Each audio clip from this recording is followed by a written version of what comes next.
नमस्कार दोस्तों, स्वागत है आपका। आज जो हमारा विषय है दोस्तों बहुत ही ज़्यादा महत्वपूर्ण है, क्योंकि क्या होता है कभी-कभी कि हम जीवन में कुछ अच्छा करते हैं, लेकिन फिर भी बहुत बार ऐसा देखा गया है कि हमारा अच्छा नहीं होता। हम लोगों को कभी-कभी समझ के लेते हैं, लेकिन उस तरह से वो लोग हमारे साथ नहीं बर्ताव करते, ऐसे बहुत लोगों को लगता है। आज का विषय हमारा ये है दोस्तों कि किसी के अगर आशीर्वाद हमें मिल जाए या फिर किसी की अच्छी दुआएँ अगर हमें मिल जाए, तो फिर भी उसका क्या परिणाम हो सकता है।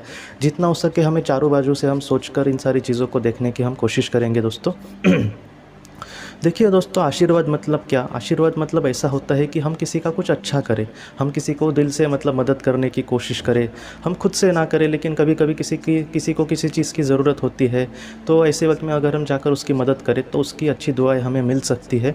ये दुआएँ किस तरह से काम करती है? आप बहुत लोग ये भी कहेंगे कि हमने बहुत ही जीवन में अच्छा करने की कोशिश की, लेकिन फिर भी हमारे साथ कुछ अच्छा नहीं हुआ। हाल ही में मुझे एक इंसान के फ़ोन आया था, तो वो कह रहा था कि मैंने अपने जीवन में जितना हो सके लोगों को मदद करने की कोशिश की, लेकिन वही लोग मेरे बुरे समय में मुझे देखते भी नहीं। तो ऐसी चीज़ें कभी-कभी क्यों हालात हमारे सामने होते हैं। देखिए दोस्तों, सबसे पहले हम बात करेंगे कि आशीर्वाद किस तरह से हमें मदद करते हैं। हमें क्या लगता है दोस्तों कि अगर मैं कोई अच्छा कर्म करता हूँ, तो ऐसे वक़्त में मैंने समझो किसी के लिए कुछ मदद करने की कोशिश की और उसने दिल से मुझे आशीर्वाद दिए, तो मुझे क्या लग सकता है कि मेरे बुरे समय में मुझे कोई आकर मदद करेगा, और ये हमारी सोच भी अच्छी होती है। लेकिन एक आत्मा उस तरह से नहीं सोचती। आत्मा का सोच इस तरह से होती है दोस्तों कि पृथ्वी के जीवन को वो इस तरह से नहीं देखती जैसे इंसान को देखता है। इंसान के लिए जो उसका फ़िलहाल का, वर्तमान का जो पृथ्वी का जीवन है, वही सब कुछ है, क्योंकि आगे की वो नहीं सोच सकता। आगे के लिए उसको अगर खुद भगवान ने भी आकर ज्ञान देने की कोशिश करे, तो फिर भी वो यही सोचेगा कि पृथ्वी का जीवन मेरे लिए सबसे महत्वपूर्ण है। उसकी भी उसमें कोई गलती नहीं है। क्यों? क्योंकि उसका परिवार है, उसके मतलब कहीं उसकी रिस्पॉन्सिबिलिटी है उसका परिवार, तो इस वजह से वो नहीं सोच सकता, मुझे भी पता है। लेकिन आत्मा को ये सारी चीज़ें पता होती है कि आगे उसका किस तरह से उद्धार होना है या अधोगति होनी है। तो इस वजह से अगर किसी आत्मा को, देखिए दोस्तों, ये जो आशीर्वाद वगैरह जो लगते हैं वो इंसान के शरीर को तो नहीं लग सकते, वो उसके आत्मा को ही, उसके आत्मा के ही कहीं ना कहीं कार्मिक अकाउंट में दर्ज हो जाएंगे कि हाँ, इसको मतलब इसके लिए किसी ने कुछ अच्छे शब्द कहे हैं। तो ऐसे वक्त में क्या होता है कि जब वो इस दुनिया से समझो चला गया, तब उसके विकास के लिए वो जो आशीर्वाद होते हैं वो बहुत ही ज़्यादा महत्वपूर्ण होते हैं। इसका मतलब हमें क्या लगता है कि मेरे जीवन में कुछ अच्छा होना चाहिए उस आशीर्वाद के बदले, बराबर। लेकिन एक आत्मा उस तरह से नहीं सोचती। आत्मा के लिए उसका उद्धार, या फिर जो जिस तरह से मैंने कहा है ना कि आत्मा का जो डेस्टिनेशन है, डेस्टिनेशन मतलब आखिरी जाने की जगह, वो है मोक्ष। तो वो मोक्ष के लिए जितनी चीज़ें उसको महत्वपूर्ण है, वो उसी तरह से आगे बढ़ने की कोशिश करेंगी। जैसे हमारे लिए मैं कहूँगा कि डेस्टिनेशन क्या है कि हमारा घर बहुत ही अच्छे से चले, हम सब लोग सुखी परिवार रहे, और जितना हो सके हमें दीर्घायु मिले और बहुत ही अच्छे से हम इस दुनिया से चले जाए। तो ये है हमारा डेस्टिनेशन। लेकिन आत्मा उस तरह से नहीं सोचती, और इसलिए हमारे साथ इस तरह से घटना होती है। तो बहुत बार हमें क्या लगता है कि मैंने अगर किसी का समझो कुछ अच्छा किया और मुझे ऐन वक्त पे मदद नहीं मिली, या फिर मेरी बहुत ही बुरी हालत है, तो ऐसे वक्त में हमें लगेगा कि आशीर्वाद वगैरह किसी काम के नहीं। लेकिन ये आत्मलोक में अगर देखा जाए तो ये बहुत ही ज़्यादा काम के हैं दोस्तों। वो इतने काम के हैं जैसे डूबते हुए इंसान को जिस तरह से एक नाव एक बचा सकती है और बहुत ही अच्छे स्थान पर जहाँ पर भी उसे जाना हो वहाँ पर छोड़ सकती है, वैसी ही ये दुआओं की नाव है दोस्तों, जो बीच समंदर में बहुत बार हमें मदद करती है। लेकिन ये उस तरह से नहीं मदद करती जिस तरह से हमें लगता है। इस वजह से ये जो आशीर्वाद या फिर ये जो दुआ है, ये बहुत ही ज़्यादा महत्वपूर्ण होती है दोस्तों। तो और लोग ये भी कहेंगे कि अगर मैं कुछ अच्छा कर रहा हूँ तो ऐसे वक्त में मुझे क्यों नहीं मदद मिलती। इसका भी जवाब हम ढूंढने की कोशिश करेंगे। उसका जवाब ये है दोस्तों कि मैंने अपने प्रारब्ध में इस दुनिया में जिस भी दुख का चयन किया होगा, या फिर जिस भी प्रारब्ध में जिस दुख और सुख का चयन किया होगा, ऐसे दुख में ये जो आशीर्वाद है वो हमें नहीं मदद कर सकते दोस्तों। तो लेकिन ये कभी कभी बहुत बार ऐसा भी देखा गया है कि पृथ्वी के काम के लिए भी आशीर्वाद हमें बहुत ज़्यादा मदद करते हैं।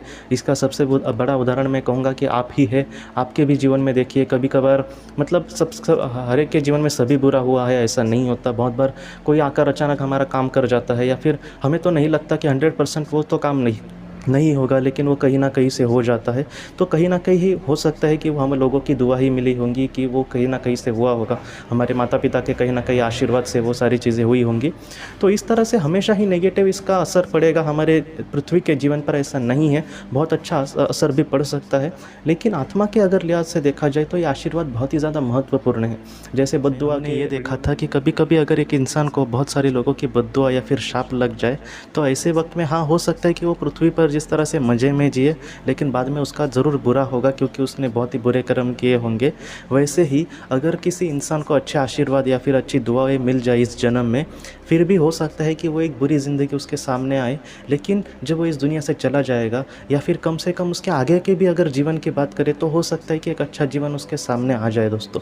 तो ये जो सारी चीज़ें हैं मुझे भी लगता है कि एक्सेप्ट करने में थोड़ी मुश्किल है, क्योंकि एक इंसान उसी तरह से सोचेगा कि अगर मैं कुछ अच्छा कर रहा हूँ तो मेरा कुछ अच्छा हो, बड़ा कुछ अच्छा हो ऐसा नहीं, लेकिन कम से कम मेरा जब बुरा समय आए तो वो सारे आशीर्वाद वगैरह मेरे काम कारीगर आ जाए, मेरे काम को आ जाए, मुझे इतना बड़ा दुख ना उठाना पड़े या फिर मेरे परिवार को कोई दुख ना उठाना पड़े।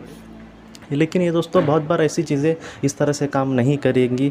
बहुत बड़े बड़े संतों को भी आपने देखा होगा कि जिनको इतने लोगों के आशीर्वाद मिले होंगे, उन्होंने निस्वार्थ रीति से लोगों की जान भी बचाई। किसी की जान बचाने से मतलब बड़ा और पुण्य का काम क्या होगा।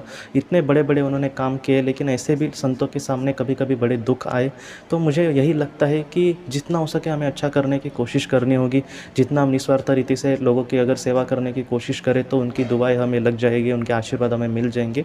ये आशीर्वाद कभी की वेस्ट नहीं जाएंगे दोस्तों, वो कभी ना कभी हमें बहुत मदद कर सकते हैं। ऐसे जो आशीर्वाद होते हैं जो हमारे जीवन को एक अच्छा आकार दे सकते हैं। बहुत बार ऐसा भी देखा गया है कि एक बहुत ही बुरी ज़िंदगी में एक अच्छी मतलब बहुत ही अच्छे कर्मों से इंसान ने खुद का स्वर्ग ये बहुत ही अच्छे से बनाया है, और वो जब इस दुनिया से चला गया तब उसका बहुत ही अच्छा हुआ है। और वो ऐसे जो लोग होते हैं उनको बहुत ही ज़्यादा ज़िंदगी अभी नहीं लेनी पड़ती, बहुत ही कम जन्मों में वो मोक्ष तक भी जा सकते हैं। तो इसी तरह से हमें जितना हो सके निस्वार्थ रीति से कर्म करने की कोशिश करनी होगी, और जितना हो सके दोस्तों दुनिया में अच्छा करके लोगों के कुछ आशीर्वाद अगर हमें मिले तो उसका हमें फ़ायदा बहुत मिल सकता है दोस्तों। आज की इस बात को लेकर अगर आपके कोई भी सवाल हो तो आप ज़रूर पूछें, जितना हो सके मैं उसका आपको जवाब देने की कोशिश करूँगा। हम अपनी अगली वीडियो में मिलते हैं। आप अपना अपने परिवार का ख्याल रखना। आपका बहुत बहुत धन्यवाद। ज़िंदगी की रोशनी ये एक कंसल्टेंसी है जो ऐसे लोगों को मदद करने की कोशिश करती है जिन्होंने किसी अपने को खोया है, या फिर जो लोग अपने जीवन में बहुत ही ज़्यादा दुखी है। जो लोग इस संस्था के साथ जुड़ेंगे उन्हें पास्ट लाइफ रिग्रेशन के ऑडियो, ध्यान करने के लिए 5 ऑडियो, 10 ऑडियो बुक्स और उसके साथ साथ PDF किताबें, मतलब ऐसी किताबें जो मोबाइल या फिर लैपटॉप या फिर कंप्यूटर पर आप पढ़ सकते हैं, ऐसी किताबें उन्हें ईमेल पर या फिर व्हाट्सएप पर भेजी जाएंगी। जो लोग इस संस्था के साथ जुड़ना चाहते हैं वो कृपया इस नंबर पर व्हाट्सएप मैसेज करें। आपका बहुत बहुत धन्यवाद।